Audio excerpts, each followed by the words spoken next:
নিচের সংখ্যাগুলো ছোট বড় তুলনা করি। এখানে দুইটা সংখ্যা দেওয়া আছে 128 আর 235।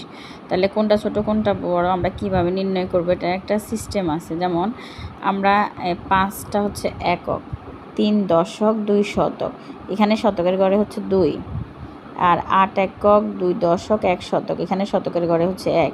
তাহলে 1 বড় না 2 বড়? 2 বড় 1 ছোট। তাহলে আমরা লিখব 128 ছোট 235 বড়।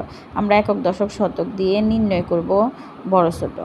আচ্ছা, এখানে একক দশক শতক, শতকের ঘরে হচ্ছে 2, একক দশক শতক, শতকের ঘরে হচ্ছে 2, দুইটাই একই সংখ্যা। তাহলে আমরা এটা দ্বারা বোঝা যাবে না কোনটা বড় কোনটা ছোট।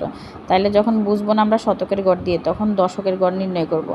একক দশক, দশকের ঘরে 2, একক দশক, দশকের ঘরে 4, তাহলে 4টা বড় 2টা ছোট। তাহলে 226 ছোট 248 বড়।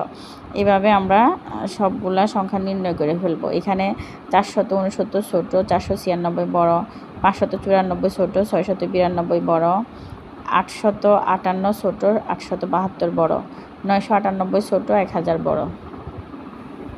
আর নিচের সংখ্যাগুলো তুলনা করি এবং ছোট থেকে বড় এবং বড় থেকে ছোট সাজিয়ে লিখি। সেম আমরা একক দশক শতক হাজার যতগুলো সংখ্যা থাকে ওইভাবে গণনা করে আমরা আগের মতো করে ছোট থেকে বড় এবং বড় থেকে ছোট নির্ণয় করব।